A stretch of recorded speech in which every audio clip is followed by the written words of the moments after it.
Bismillahirrahmanirrahim. Assalamualaikum warahmatullahi wabarakatuh. Waalaikumsalam. Sahabat Halim, bertemu lagi di program rutin kita, obrolan seputar Islam yang ringan dan penuh faidah. Di mana lagi kalau bukan di Diari Halim. Alhamdulillah, pada kesempatan kali ini sudah hadir bersama kita guru kita, Ustadz Imam Syuhada Al-Iskandar bin Badi Hafizahullah Ta'ala. Bagaimana kabarnya Ustadz? Alhamdulillah khair, baik. Alhamdulillah, teman-teman, hari ini kita akan kembali membahas topik seputar Islam dan juga insya Allah pada kesempatan kali ini mengenai Isra Mi'raj, karena sebentar lagi atau sekarang kita sudah berada di bulan Rajab ya. Kita udah di bulan Rajab dan sudah melewati setengah bulan teman-teman, dan insya Allah di tanggal 27 Rajab ini kalau kita flashback ya, bulan Rajab selain karena istimewanya bulan Rajab termasuk salah satu bulan yang haram gitu ya. Tentu kita kalau flashback lagi ke sirah, ada peristiwa Isra Mi'raj. Nah, ini insya Allah kita akan mengambil sedikit spirit atau banyak spirit dari peristiwa ini. Namun tentunya sebelum kita mengambil spiritnya, barangkali perlu reminder dulu nih, perlu kita ingatkan dulu nih, bagaimana sih sebenarnya peristiwa Isra Mi'raj yang terjadi, seperti apa barangkali latar belakangnya, supaya kita bisa lebih mudah mengambil faidah atau spirit dari peristiwa tersebut. Nah, barangkali nanti insya Allah Ustadz disampaikan terlebih dahulu mengenai sejarah singkatnya, ringkasnya mengenai Isra Mi'raj ini seperti apa. Barakallahu fikum. Nah, alhamdulillah wassalatu wassalamu ala Rasulillah wa ala alihi wa sahbihi wa man walah, amma ba'd. Segala puji hanya bagi Allah Jalla Jalaluhu Rabbul Alamin, yang kita semua adalah miliknya dan kita semua pasti akan kembali kepadanya. Kemudian salawat dan salam semoga selalu tercurah untuk sosok yang sangat kita cintai, yang sangat kita rindukan, manusia terbaik dan termulia di atas muka bumi, baginda mulia Rasulullah Muhammad sallallahu alaihi wa ala alihi wasallam. Amma ba'd. Teman-teman Halim Quran dimanapun berada, berbicara tentang Isra dan Mi'raj, ini adalah dua peristiwa yang kita kaum muslimin harus berbangga ya dengan dua peristiwa ini. Walaupun ada sedikit catatan yang harus diluruskan di tengah-tengah umat, yaitu berkaitan dengan kapan terjadinya Isra dan Mi'raj. Kalau terjadinya jelas terjadi dengan sebenar-benarnya. Kita wajib meyakini Isra itu terjadi dan Mi'raj itu terjadi dengan sebenar-benarnya. Hanya saja tentang tanggal kapan terjadinya, tentang waktu tepatnya terjadi di bulan apa, ini mungkin ada sedikit hal yang harus diluruskan ya Kang Riki. Okay. Karena yang masyhur di kebanyakan masyarakat, Isra Mi'raj itu kalau sudah masuk 27 Rajab. Iya, betul. Nah, gitu kan. Nah, ternyata kalau kita buka lagi referensi-referensi kitab-kitab para ulama, subhanallah, ternyata 27 Rajab ini ya harus ditinjau kembali. Sampai Al-Hafidz Ibnu Hajar Al-Asqalani rahimahullah menyebutkan ada 10 pendapat, paling tidak ada 10 pendapat tentang kapan terjadinya Isra Mi'raj ini secara penanggalan yang tepat. Dan para ulama bahkan tidak hanya menyebutkan pendapat terjadi Isra Mi'raj itu di bulan Rajab saja. Ada yang berpendapat di bulan Syawal, ada yang berpendapat di bulan Ramadan, ada juga yang berpendapat di bulan Rabiul Awal, bahkan Rabiul Tsani dan seterusnya, ya. Sehingga di sini kita tidak bisa memastikan bahwa Isra Mi'raj itu terjadi di tanggal 27 Rajab. Sampai kata Syekhul Islam Ibnu Taimiyah rahimahullah taala, semua riwayat-riwayat yang menyebutkan terjadinya Isra Mi'raj ya di bulan Rajab itu riwayatnya semua munqati', terputus dan berbeda-beda.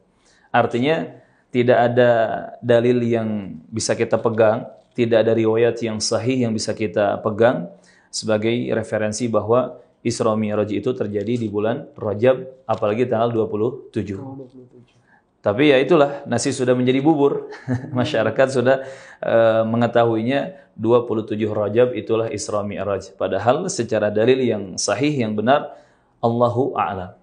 Allahu a'lam. Hanya Allah yang tahu kapan terjadinya secara penanggalan tepatnya Isra Mi'raj itu, ya. Namun terlepas dari perbedaan ulama tentang kapan terjadinya, kita sebagai umat Islam, sebagai hamba Allah, sebagai pengikut Nabi Muhammad SAW, wajib meyakini tentang terjadinya peristiwa Isra Mi'raj ini. Dan la raiba wa la syakka fih. Tidak boleh ragu sedikit pun. Tidak boleh bimbang sedikit pun dengan kejadian ini. Kita wajib meyakini. Isra dialami langsung oleh Rasulullah Muhammad, dan juga Mi'raj langsung dialami oleh Rasulullah Muhammad sallallahu alaihi wasallam. Dan alhamdulillah keterangan tentang peristiwa Isra dan Mi'raj ini langsung disebutkan dalam Al-Qur'anul Karim, dalam wahyu ilahi. Sehingga tentang terjadinya kita tidak boleh ragu. Cuman tadi masalah tanggalnya saja ya, yang ulama berselisih pendapat. Tetapi tentang terjadinya Isra dan Mi'raj kita wajib meyakini. Apa itu Isra? Isra itu secara singkatnya perjalanan Rasulullah di malam hari, ya, tepatnya dari Makkah ke Palestina, dari Masjidil Haram ke Masjid Al-Aqsa. Itu Isra. Isra itu perjalanan di malam hari. Adapun Mi'raj adalah naiknya Rasulullah ke Sidratul Muntaha, ya, dari bumi, dari atas permukaan bumi naik ya ke Sidratul Muntaha, ke langit ketujuh di atas langit sana. Dan ini disebutkan dalam ayat-ayat Al-Quran. Nah, kita coba buka nih Kang Riki. Masya Allah, ini ada produk terbaru dari Halim Quran. Masya Allah. Kita buka di surah Al-Isra, surah yang ke-17. Di ayat pertama, Allah SWT menyebutkan, Bismillahirrahmanirrahim. Subhanalladzi asra bi'abdihi laylan minal masjidil harami ilal masjidil aqsa alladzi barakna hawlah linuriyahu min ayatina innahu huwas sami'ul basir. Ini Al-Isra ayat pertama. Yang kalau kita bicara tentang peristiwa Isra, ya, perjalanan malam yang Rasulullah alami, kita tidak bisa melupakan ayat ini. Al-Isra, ya, surat ke-17, di ayat yang pertama. Di sini Allah Subhanahu wa taala berfirman, Subhanalladzi asra bi'abdihi. Maha suci Allah yang telah memperjalankan hambanya, yakni Nabi Muhammad sallallahu alaihi wasallam, lailam minal masjidil harami ilal masjidil aqsa. Pada malam hari dari Masjidil Haram, kota Makkah, ke Masjid Al-Aqsa di Palestina. Alladzi barakna haulahu, yang telah kami berkahi sekelilingnya. Maksudnya Masjid Al-Aqsa telah diberkahi oleh Allah Subhanahu wa taala. Karena dari bumi Palestina ini kan lahir banyak nabi Allah, ya. Itu di antara keberkahan Masjidil Aqsa dan daerah di sekitarnya. Linuriyahu min ayatina, kata Allah Azza wa Jalla. Tujuannya apa? Terjadi Isra ini agar kami memperlihatkan kepadanya sebagian tanda-tanda kebesaran kami. Innahu sami'ul basir, sesungguhnya Allah Maha mendengar lagi Maha melihat. Jadi dengan ayat ini, Al-Isra ayat pertama, kita wajib meyakini terjadinya Isra ini. Walaupun mungkin secara akal kita, kok bisa dalam waktu satu malam gitu ya, dari Masjidil Haram ke Masjidil Aqsa, padahal belum ada pesawat. Nah di sini kita sebagai orang yang beriman diuji keimanan kita. Karena keimanan itu harus mengandalkan hati, keyakinan. Tidak bisa kita mengandalkan akal, logika. Apalagi akal manusia itu kan terbatas. Sampai para ulama mengatakan akal manusia itu terbatas sebagaimana pandangan mata kita yang terbatas. Kita kan kalau melihat ke depan tidak mungkin sampai puluhan kilometer ya. Pasti terbatas, apalagi yang seperti ana dan antum nih sudah pakai kacamata ya, sudah memiliki 4 mata gitu. Sangat terbatas. Begitupun akal. Maka di sini yang didahulukan adalah keimanan. Maka kita sebagai umat Islam wajib meyakini peristiwa Isra, perjalanan Rasulullah dari Makkah ke Palestina, dari Masjidil Haram ke Masjid Al-Aqsa. Kemudian tentang Mi'raj, kita bisa buka di surah An-Najm mulai dari ayat ke-13 ya dan seterusnya. Di sini Allah SWT menyebutkan walaqad ra'ahu nazlatan ukhra 'inda sidratil muntaha 'indaha jannatul ma'wa idh yaghsha sidrata ma yaghsha ma zaghal basaru wa ma tagha laqad ra'a min ayati rabbihil kubra. Kata Allah Subhanahu wa taala di surah An-Najm, surah yang ke-53 dimulai dari ayat yang ke-13. Walaqad ra'ahu nazlatan ukhra. Dan sungguh dia yakni Muhammad sallallahu alaihi wasallam nabi kita yang mulia telah melihatnya pada waktu yang lain. Maksudnya melihat malaikat Jibril ya dalam rupa aslinya. Inda sidratil muntaha, yaitu di sidratil muntaha. Di mana sidratul muntaha? Di atas langit sana, di langit ke-7 ya. Sidratil muntaha. Kemudian indaha jannatul ma'wa. Di dekatnya ada surga, tempat tinggal yang sangat indah dan penuh kenikmatan. Idh yaghsha sidrata ma yaghsha. Yang ketika itu Nabi Muhammad melihat Jibril alaihi wassalatu wassalam ketika Sidratul Muntaha diliputi oleh sesuatu yang meliputinya. Ma zaghal basaru wa ma tagha. Dan penglihatan Nabi Muhammad tidak menyimpang, tidak salah dari apa yang dilihatnya itu dan tidak juga melampauinya. Laqad ra'a min ayati rabbihil kubra. Dan sungguh dia telah melihat sebagian tanda-tanda kebesaran Allah Subhanahu wa taala yang paling besar. Ini ya Kang Riki dari surah Al-Isra ayat pertama dan surah An-Najm ayat 13 dan seterusnya. Di sini dijelaskan dengan gamblang tentang kejadian peristiwa Isra dan Mi'raj. Maka kita umat Islam wajib meyakininya. Barakallahu fikum. Teman-teman. Oke, sahabat sekalian, insyaallah tadi sudah disampaikan betapa kemudian ilmu baru ya. Kalau kita memang banyak mungkin ya dari kita mengetahui bahwa Isra Mi'raj ini terjadi memang di tanggal 27. Ternyata banyak sekali ya dari para ulama juga menyampaikan pendapat-pendapat mengenai kapan terjadinya Isra Mi'raj. Namun yang pasti Isra Mi'raj ini memang terjadi, betul terjadi. Ya? Memang terjadi dan betul, harus kita yakini. Nah, teman-teman semua, tentu kita harus mengambil spirit nih dari Isra Mi'raj ini. Kita harus ambil spirit kira-kira faidah seperti apa yang bisa kita ambil sebagai hikmah ya dari terjadinya peristiwa Isra Mi'raj ini. Nah, Ustaz, barangkali ini kita coba ingin bedah Ustaz, sisi rahasia dari Isra Mi'raj ini.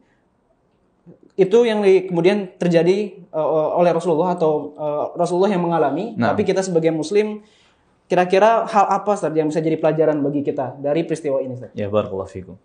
Tentunya kalau bicara pelajaran dan hikmah dari peristiwa yang sangat dahsyat ya, Isra dan Mi'raj ini, banyak pelajaran yang bisa kita petik. Di antaranya adalah kita harus betul-betul memiliki keimanan yang kokoh dan mantap. Di mana keimanan itu harus mengalahkan segala-galanya. Iman itu harus didahulukan daripada akal logika. Iman harus didahulukan daripada perasaan manusiawi. Iman juga harus didahulukan daripada hawa nafsu. Yang kata Imam Ibnu Qayyim Al-Jauziyah, kalau seseorang mengedepankan akal ketimbang iman, ketimbang dalil, mengedepankan perasaan ketimbang iman dan dalil, mengedepankan hawa nafsu ketimbang iman dan dalil, maka dia akan tersesat dan binasa. Tetapi siapa yang bisa menundukkan akal logikanya, perasaannya dan hawa nafsunya dengan iman dan dalil-dalil yang benar dari wahyu ilahi, maka dialah yang selamat dan akan bahagia. Ini yang pertama ya. Pelajaran pentingnya, kita diuji nih keimanan kita. Karena orang beriman itu kan alladzina yu'minuna bil ghaib, ya, mengimani perkara-perkara gaib yang Allah dan Rasulnya informasikan. Maka di sini kita diuji keimanan kita. Apakah kita tetap samina wa ta'na, atau ketika mendapatkan berita peristiwa seperti ini samina dan pikir-pikir dulu gitu. Tetapi harus samina wa ta'na. Kemudian yang kedua, pelajaran yang tidak kalah penting juga adalah di sini kita diperlihatkan salah satu tanda kebesaran dan kekuasaan Allah Azza wa Jalla. Siapa yang bisa memperjalankan seorang hamba atau seorang manusia dalam satu malam saja dari Makkah ke Palestina?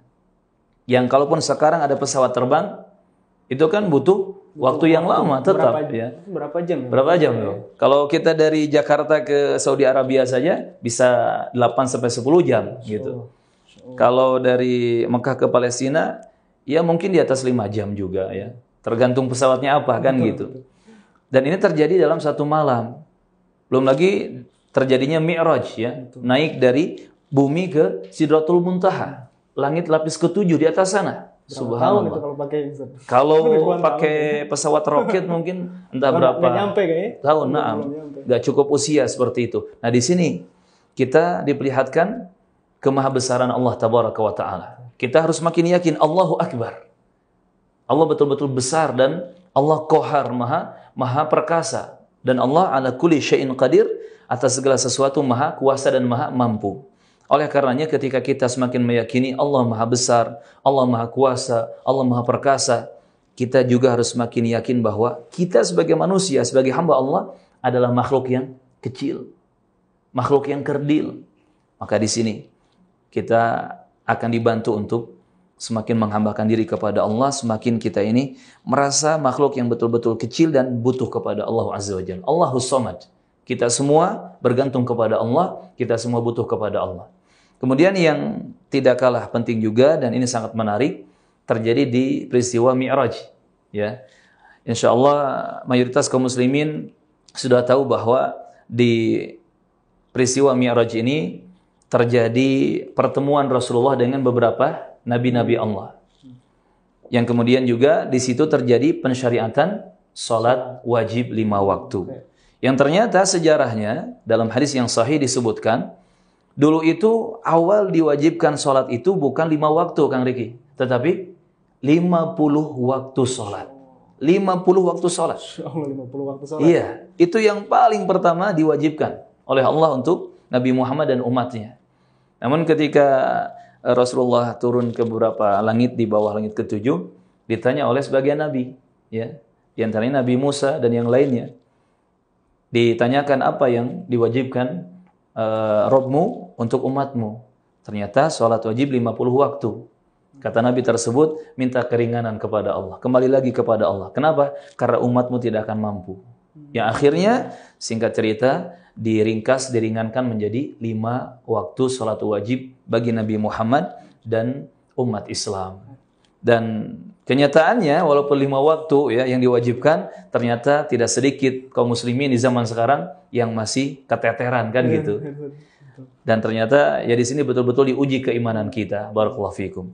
Jadi pelajaran terbesarnya peristiwa Isra Mi'raj itu tidak hanya kita peringati ya, tetapi seharusnya kita mengambil pelajaran yang betul-betul bermanfaat bagi kehidupan kita dunia akhirat.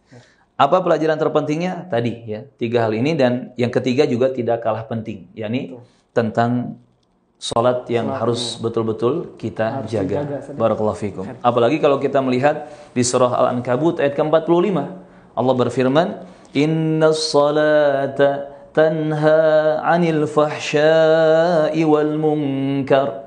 Itu kata Allah Azza wa Jalla.